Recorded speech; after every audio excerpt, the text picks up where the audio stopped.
Hi, this is Zack Wheeler. Welcome to Phillies Show. Hi, everybody. Ruben Amaro Jr. in Clearwater, Jim Salisbury in Westchester, PA, Todd Zalecki in Clearwater next to Ruben. It's the Phillies Show. It is Thursday, March 20th, 2025. We're actually recording this, though, Wednesday after Wednesday's game. And I tell you what, we were kind of lining up the show and we had some ideas, and then boom, post-game. We're talking to Rob Thomson, guys, and we're talking about Taijuan Walker. And I brought up the question to Rob Thomson. Hey, Taijuan does not want to talk about starting the season in the bullpen. He does not want to talk about not being a starting pitcher. And Rob says, well, I don't either.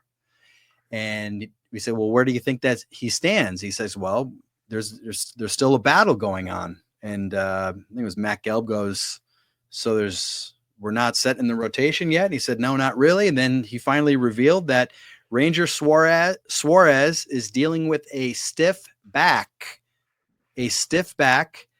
something that came up a day or two after he threw 60 pitches, 4 innings on Saturday over at the Carpenter Complex. And so now we're going to wait and see. Rob Thomson said the next 24 to 48 hours are going to be very, very important. Ranger was supposed to pitch in the split squad game on Friday. That's probably not going to happen now, or is not going to happen now. We don't know when he's going to pitch next. We don't know how bad the back injury is, although Robs did say it is not as bad as it was last season. Remember, the back kind of derailed his entire second half. He says it's not as serious as it was last season, but still, Ranger Suárez, stiff lower back. We might see Taijuan Walker in the rotation at all. Too early to say, of course, but Ruben, what's your immediate reaction to this news? Well, it's not great news, obviously, for the Phils. They've had camp quiet pretty much, other than Strom, and Strom looks like he's bouncing back. I think he threw a bullpen today, and the ball came out pretty good. He's feeling pretty good about himself, and I think so is Rob Thomson. That said, I mean, this would be a big loss if they, especially with the back, it can be a little. Backs can be very tricky. Obviously, you can't perform as an athlete if your back's not feeling right. And he's had this, there's a history behind this as well. So that combination is cause for concern. There's no question about that. The fact that they do have 3 off days in like the first, few weeks of the season, that's a good thing. A couple of weeks or so in the season. So they can line things up so that they can skip that 5th starter spot maybe once, probably not twice, but we haven't figured all of those numbers out. But hey, anytime you lose anybody in your rotation, it's an issue, and they're going to have to deal with it. It's one of the reasons why they signed Joe Ross. One of the reasons why Taijuan Walker's still here in camp and not released, and that $36 or $38 million isn't, but by the wayside, because they may very well, it looks like they may very well need him as the 5th starter. James? My reaction is no bueno. No bueno. You're right, Jim. I don't like to hear this, especially given the young man's history last year. Hamstring, back, shoulder. There was shoulder fatigue in there as well. And, it's like the old Lenny Dykstra line. Backs are tricky. Backs are tricky, dude, because they're connected to everything. And, he's right. That's what he said. It was a good spot on. He was spot on. And, they can say all they want that it's not as serious as last year, whatever. Until you see him out there dealing, you have to be concerned. And we talk about it all the time. You can never have enough pitching depth. And this is an example why. I mean, the team they faced today has really been hit hard, the Yankees. But you need Ranger Suárez. You need him to be good. You need him to have that really good walk year, because it's a win-win situation. He can benefit from it as he goes on to free agency, and I have no doubt he's going to go on to free agency. I've all along thought this was going to be his swan song in Philadelphia, but the other half of the win situation is you want him to have a great year because your team will benefit from it. So I'm not going to overreact, but this is something you got to keep an eye on, and something that, it definitely concerns me. Yeah, so Ranger might potentially pitch in a Grapefruit League game before the camp breaks, I would say it's unlikely, but he can stay back and pitch in inter-squad games in Clearwater before he's needed. If you look at the schedule, you're right. There's a couple off days. A day after opening day, March 28th, they come home, and then they have, looking at the schedule now, they have an off day on April 1st, and then they have an off day on April 7th. Now they have 5 games in a row from April 2nd to April 6th. So they would need a 5th starter at that point. That could be Taijuan Walker. Maybe Ranger Suárez just benefits from a little extra rest. Maybe he comes back and pitches in that game. Now, if they backdate him, if they would have to start him on the IL, you can backdate the 15-day IL. I believe it's 3 days. And so I think he could come back in that situation as early as April 8th against the Braves down in Atlanta. So just kind of look at these things and try to figure out. We're a long ways away. Like Rob Thomson said post game in his office, next 24, 48 hours are going to be pretty important. Yeah, no question about it. But it's not a small thing. It's a pretty medium-sized to large thing. It is. We'll talk more about Ranger and Taijuan Walker right after these words. FT fam, if you love ripping packs of cards, there is a modern way to do that now on Arena Club with their slab packs. And Kratz, I know you love ripping slab packs and getting that sweet card that you've always been looking for.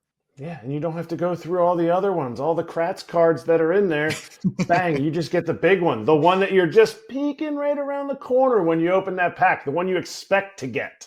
Also, Arena Club will make you an instant offer for your card based on its market value. You'll get an instant offer of 90% of the estimated value, so you can accept it on the spot, simple, fast, and risk-free. Use that cash to buy more slab packs, and you can get your cards officially graded by Arena Club. So go check it out right now, FT fam. You can get 20% off your first slab pack or card purchase by going to arenaclub.com/foul and then use the code FOUL. That's arenaclub.com/FOUL, code FOUL for 20% off your first purchase. Get after it, FT fam. We are back. Taijuan, we're talking about all this, of course, and Taijuan was we've talked about Taijuan a lot this spring. He was kind of like one of the nice stories of camp, like pleasant surprises. We talked all off season about him. Is this guy really going to be able to, get his velocity back and get the split working again? First 3 starts were really good, and then today threw 2 scoreless innings and then just got hit really hard. Ruben, you were doing the game. What'd you think of Taijuan? Yeah, I mean, it came out at the outset. He was actually pretty sharp. I liked his fastball. He felt it looked like it had good life to it. He ran into like a longer inning at like a 27 pitch inning, either the second or third inning, and it sort of gassed him a little bit. And he started to miss his spots, got banged around with some home runs, left some pitches in the middle of the plate. I thought that he didn't really have a feel for his split, which he has to have. If he doesn't have that pitch, I mean, it's troublesome because his secondary pitches beyond that split are not great. He did throw one very, very good curveball today for a punch out, but he's got to have that split fastball split combination. And if he doesn't have it, it makes it troublesome for him. But hey, they may have to count on him now. That's the reason why he's around. The fact that they have a little bit more depth than they've had in the past, but you can never have enough. We've talked about it a million times. It's so cliche.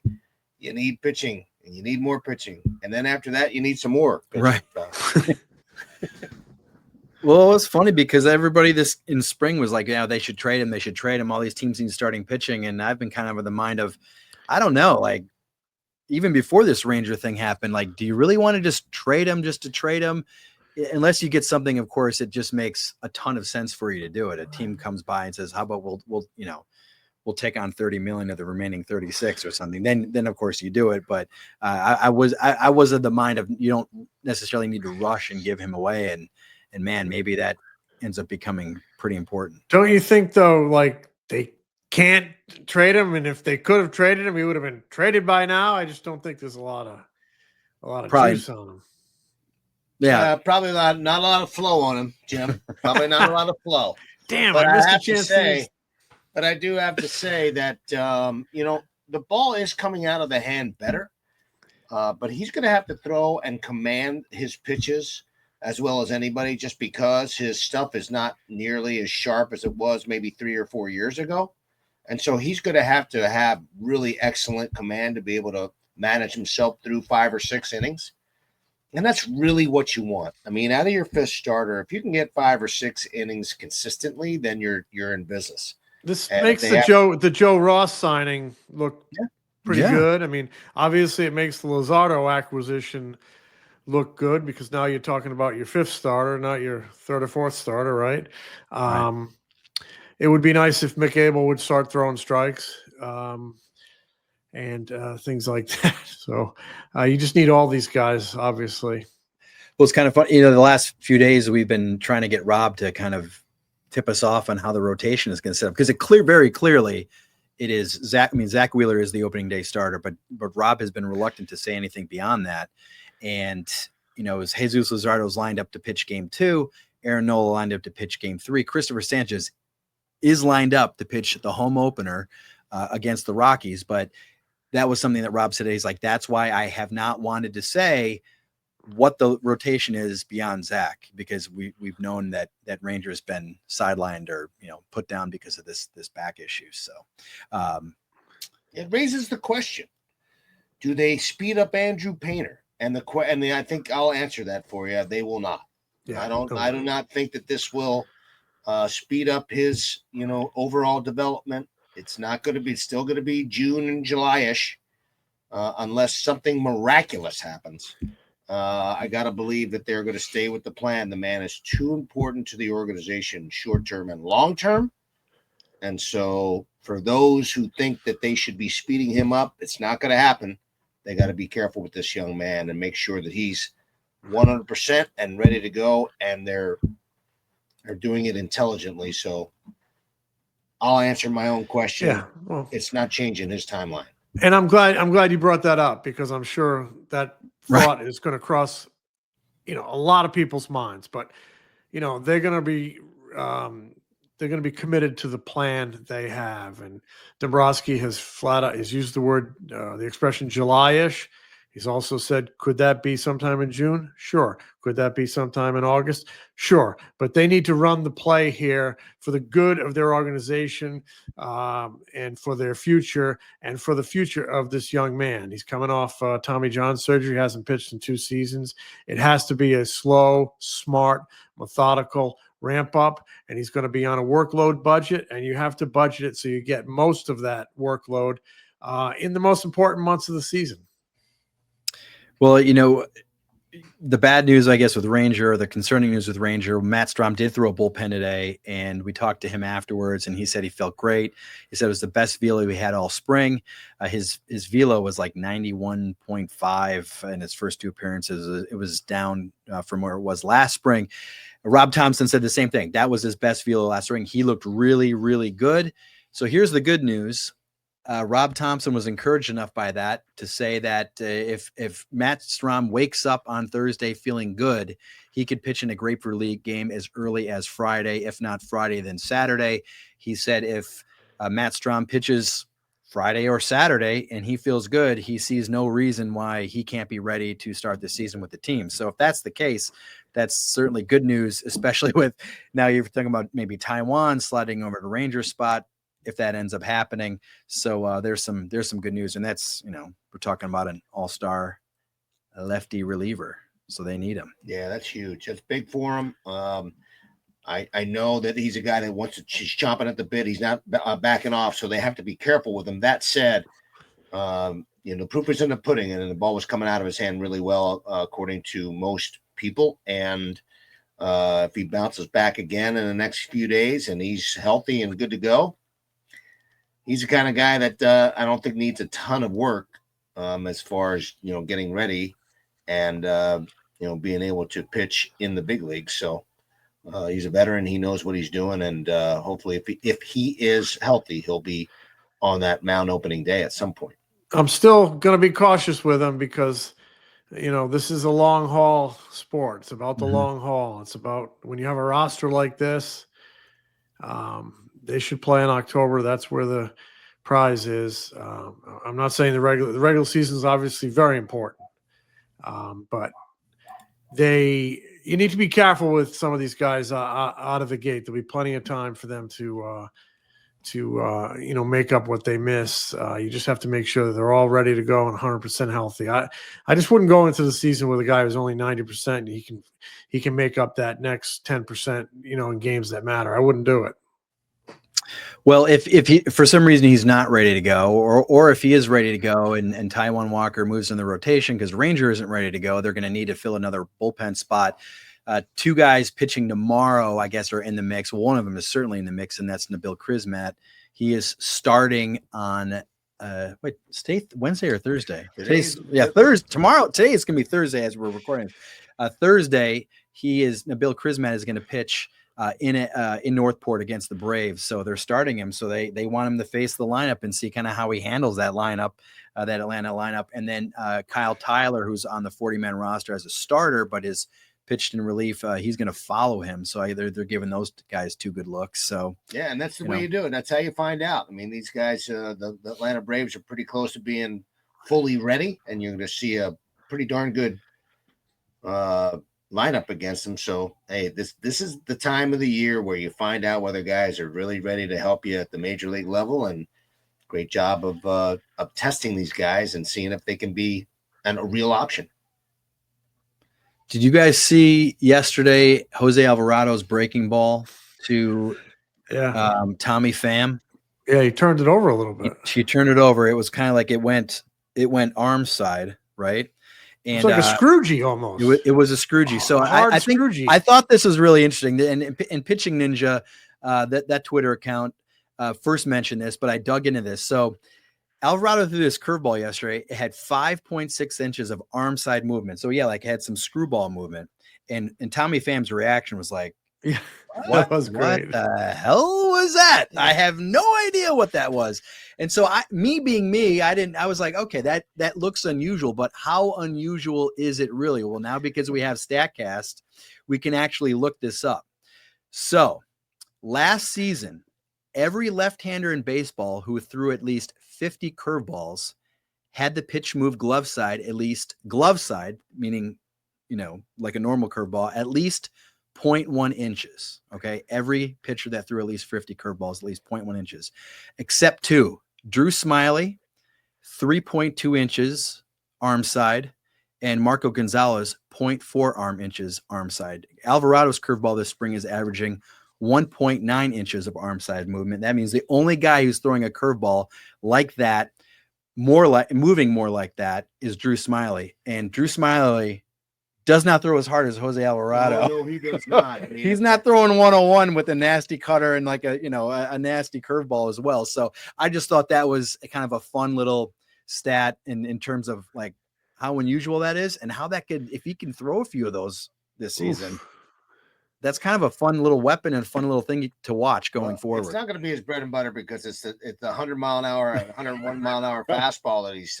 sinker that he's featuring, and the 96 mile, 94 mile an hour cutter that he's firing off right now, and he's really pitching well. He didn't pitch in the back-to-back. He did not use that breaking ball, but boy, oh boy, was his stuff filthy again against the Yankees, and it's nice to see him bouncing back with this kind of confidence, this kind of stuff, and command being number one for him, because he can be a true weapon if he's right.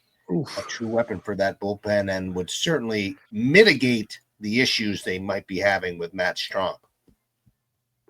It's crazy with that. It's sort of like, it sounds like that breaking ball is backing up. No, Ruben? Yeah, it's like a backup breaking ball, and it's like the toughest pitch in baseball because you've never seen it as a hitter. You just don't see it. The ball's supposed to break from the left-hander, supposed to break to the arm side if it's a curveball.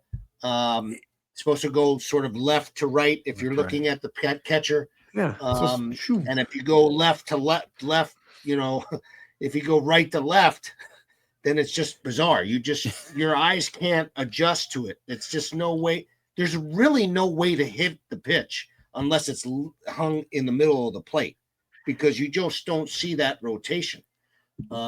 Is it an accident, or is it just something? If it's an accident, I don't know if he was working on it. I have no idea, but If I know it's he's not working an on a accident, curveball. something He's working on a curveball. He but did that- say he did say a couple weeks ago when I talked to him, he said he was working hard on his curveball all spring. And again, like the fact that it's averaging that, I don't know if it's. I mean, that was an extreme instance of it, like that break. He hasn't thrown a ton, but the average again is 1.9, which is still would be second to Drew Smiley if he threw it. So I don't know if it's an accident or not, but it's certainly going that way this spring. So. I know he's working on the pitch. It's just got a very unusual break to it. But hey, well, that's what you know what you do with that? You put that under your arm like a football, and you hit the hole, right? Exactly. We're not in football season right now, Jim. We're in basketball and baseball season. I'm speaking to the people, though. This is a big football town, in case you haven't That's heard. a great point. Is it? I heard. Yeah, I heard something about some green team. the Green Monsters. That's right. Well, it's also basketball time now. We got the NCAA tournament. That is a hell of a segue, my boy. Oh yeah. What do you got for us? I've prepared something for you. Uh-oh. I want to see, in honor of the NCAA tournament, which great time of year. Everybody loves the NCAA tournament, right? Mm-hmm. So I went through the field of, I guess it's 60 some odd teams, 64, and then they got a play-in or whatever. So, and I came up with like 18 or 19 teams that I think might have a Phillies connection. Okay. In most cases, a guy who went to that school and played for the Phillies. And I want some quick answers. Are you ready for this? Okay. Yeah, let's do this. All right. right. I'm probably going to fail, but yeah. All right. Give me come on. You got to know this answer. The most famous Philly that played at Michigan State. Robin Roberts. There you go. All All right. Give me Philly that played at Ole Miss. Come on. Hurry up. Jonathan Papelbon. No. No? No. Was he at Mississippi State? Yes. David DeLucci, Ole Miss. David DeLucci, Ole Miss. We have a New Mexico connection, which I don't know if you're going to get. But see if Ruben might know this New Mexico Phillies connection. Come on, dude. Jim Fregosi Jr., former Philly scout. I think he led the nation in slugging as a junior at New Mexico. He was an employee. He didn't play for the Phillies. But he was a scout, he's connection. Connections. Rod Nichols, former Phillies bullpen coach, was also in that lineup with Jim Fregosi. They were two big hitters at New Mexico. Is that right? I think they used to call them Bing and Bang. Anyway, on to Alabama. Oh man, well, David Robertson pitched for Alabama, right? Yep. I'm trying to think who else. Is there a bigger Philly than David Robertson from Alabama? I put Adam Morgan on the list. Oh, Adam Morgan, of course. And Todd, I have an inside joke for you. Somebody else that pitched at Alabama, Taylor Tankersley. That was Taylor Tankersley. That was the old Marlins PA guy. He had this gravelly voice. Press box guy. Yeah, the old press box guy. Taylor Tankersley, 1 inning pitched, 3 hits, 1 run. Yeah. All right, come on. I know you'll know this one, Todd. Maryland. I don't know that. Milton. Eric Milton. Oh, Eric Milton. Woo! Came up with one. And Andrew Amaro, who's now a scout with the Reds. How about that? There you go. How about and he played for the Phillies organization. Is that the kid who played at UT? That's correct. He was a transfer. He was at Illinois as well? Not Illinois. Virginia. At Maryland. UT. Oh, he's at Maryland. Okay. Yeah. I'm sorry, Maryland. All right. This is already becoming a chore. Yes. No, it's good. I don't think it's any good. Anyway, Illinois. Illinois? You won't get it. John Felsky. Oh, I would have never gotten that in a billion years. All right. You got to get this. The left-hander who came up at the end of the year pitched for Illinois? Who? Kind of a soft tossing left-hander who pitched against the Arizona Diamondbacks and threw a pretty good game against some starter. Boy, I can't remember that. Last year. Why am I brain locking? I can't remember. Yes. Colby Allard? Yeah, was he from Illinois? I could be wrong. I don't know where he was from. I tossed it out there. Look it up, Todd. Likely incorrect. Okay. How about this? You got to get this one. Texas. Oh, Cody Clemens. Keith Moreland. Cody Clemens went to Texas. Cameron Rupp went to Texas. Cam Rupp, second round. Cameron Rupp. All right. How about had to be right. How about Clemson? Ooh, Clemson. You got some current Philly representation. You got Wes Wilson, and you got Mike Calicci, the bench Mike coach, and Calicci, you the had bench Brad coach. Miller, Brad Bamboo Miller. The home run hat. Bamboo. Bamboo All right, Brad. here's a good one for you. Louisville. Oh my gosh. Tag Davis. Tag Davis, Ben Davis's son, is a freshman. Thank you. Phillies connection. He is killing it. His OPS Raking. is over 1,200. He's Wow. slugging like 732 as a freshman. The kid is Love demolished. Davis isn't Tag. Yeah, he's raking. That's He unbelievable. is raking. Also, BJ Rosenberg went there. How about Creighton? That's Darren Ruff. Darren Ruff, yeah. Very good. Very good. How about Michigan? Casey Close. he was the agent for Casey Ryan Close. Howard. That's right. That's Boom, right. There's a connection. Big 3 degrees of connection. separation. A baseball. You're getting the hang of this, Ruben. a Philly. how I do it. A Phillies. But there's a Phillies player that went to Michigan. Yeah, from Ruben Batboy era. Second baseman, Teddy Sizemore. Ted Sizemore. Wow. Ted Sizemore. I would have never gotten that one. All right, so you're not going to get this one, but Auburn, who's got a heck of a basketball team, they're gonna make some noise, as they say in the tournament. There was a guy who pitched for the 1935 Phillies. Come on, Jim. Yeah. No, listen. What the hell is going did you see him on? pitch? Did you watch him? No, I didn't cover that game. I was off. Anyway, so his name was Ray Prim, Prim, for the Okay. 1935 Phillies, and he was not good. He gave up 110 hits in 73 innings. 110 hits in That's 73 that's innings not and a had a very good ratio. 5.77 ERA.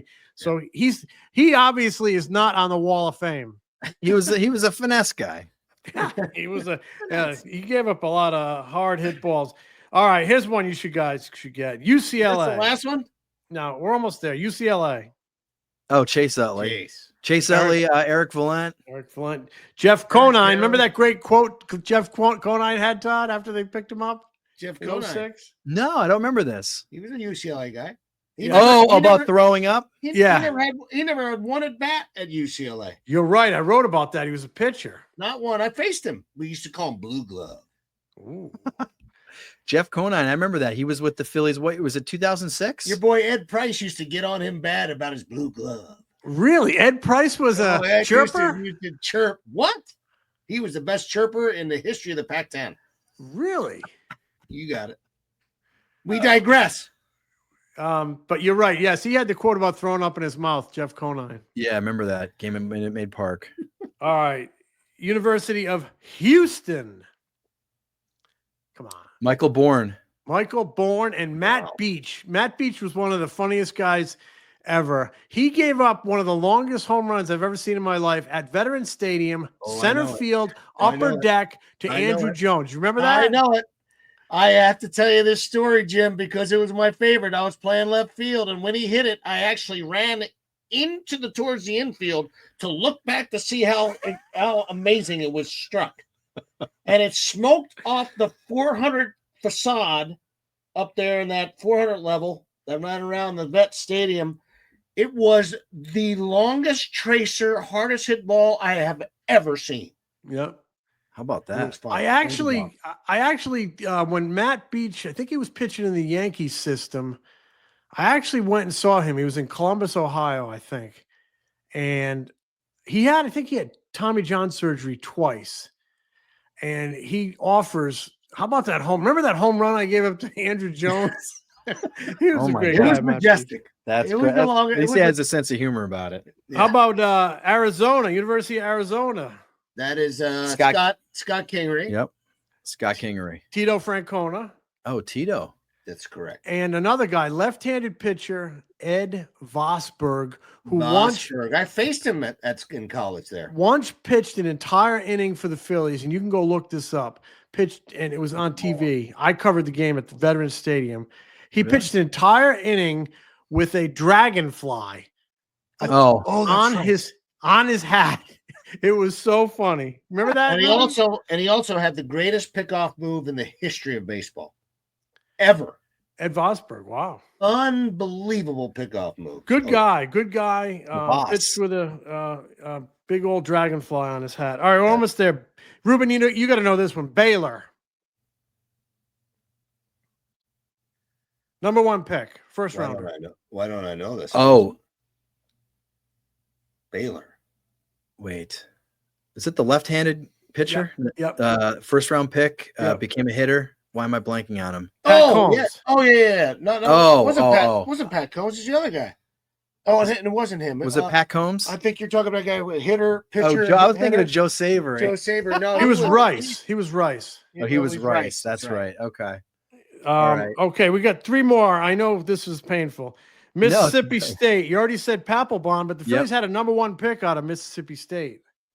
They had a number 1 pick out of Mississippi State. Did he ever play for the Phillies? Yes, and then he was traded into the Padres in the Andy Ashby deal, Ruben. The right-handed Steve. Carlton Lower. Carlton Lower? Carlton Lower. Also, 1980 hero Del Unser. Oh, no kidding. Del Unser. Oh, I should have known that. All right, you should know this. Arkansas. Cliff Lee. Cliff Lee and Aiden Miller was a commit to Arkansas. Oh, yeah, you're right. Just a commit. He didn't go there, James. And you both will be happy to hear, as our listeners will be happy to hear. Only one more. I want to see if you can get this one. Kansas. Oh, Rob Thomson. Right? Rob Thomson. And Is there one another? more. One more. There is. One of our favorites, Todd. One of our favorite. And he was a left-handed pitcher, and we gave him a great nickname because Charlie had a lot of trouble with his name. Oh, my God. Who is It it? wasn't Kyle Kendrick. It was Mike Zagurski. Oh, Mike Zagurski. That's right. Yes. And Yes, Charlie yes. used to Charlie had a little trouble with that one. He Charlie was used the to pitcher call of the him year for the Guz- organization one year. Charlie Maybe. used to call him Gazurski, Gazurski all the time. and Mike loved it. Mike loved it, and we used to call Mike Big G for Gazurski. But Charlie would then also call him about Z-Pack. Remember that? You'd call him Z-Pack. How about Z-Pack? Mike Gazurski. Love that. I like that, Jim. That was pretty good, man. That was pretty terrible. good. None of our None of we're our gonna get hate schools- mail. We're gonna get hate mail on that. No, we won't. None of our schools made the NCAA tournament. Stanford not in. Minnesota not in. Providence not in. None of them. Best player, Jim, that ever came out of Providence, big leaguer. John McDonald. Well, McDonald, Merloni, and Bertie Tebbetts. Bertie Tebbetts. What about Stanford? Mike Messina. has to be. Mike Messina, Jack McDowell, but Mike Messina has to be the best. He's I a Hall think of Famer. ever. Yeah. Minnesota, Paul Molitor or Dave Winfield. Yeah, you got some good ones there. That's really good. Yeah, I don't know where you go there. Yeah. I think I might go Winnie just because of his overall amazing athleticism. God. I'll go with Molitor because he played for the Brewers. Of course you will. Of course you will. And they were both from St. Paul, right? Weren't they both? Yeah, Joe Mauer went to the same high school as Paul Molitor, Creedham, Durham. One of the best amateur players of all time, Joe Mauer. Joe Mauer, pretty good pro player. He was okay. He was all right. All right, so we have Ranger Suárez is down. Matt Strom is up. We learned a little bit about some of the players in some of these NCAA tournament schools. Jim, I enjoyed that, Jim. That was solid. You tested my memory there. You got me on a couple of good ones. That was good. That was me a little. Yeah, you made Ruben look bad, but that's okay. That's all right. It's not the first time. It's not the first time you've done that to me.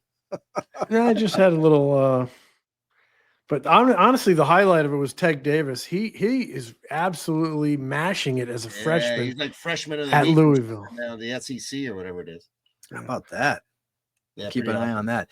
All right. Well, we will be back later this week. We got one more show coming later this week, so we'll have that for you. So maybe if you guys want, send us some questions on any of our social media channels. We'll try to tackle a few of those in our next episode. Jim, we'll smell you later, buddy. Smell you guys later. Bye, Jim. The Philly Show is brought to you by the Foul Territory Network. Subscribe to The Philly Show on YouTube and wherever you get your podcasts. If you like us, give us a review. Follow us on Instagram, TikTok, X, Facebook, and Threads. Find Ruben's analysis before, during, and after Phillies games on NBC Sports Philadelphia, on the Sports Radio 94 WIP Morning Show, and MLB Network.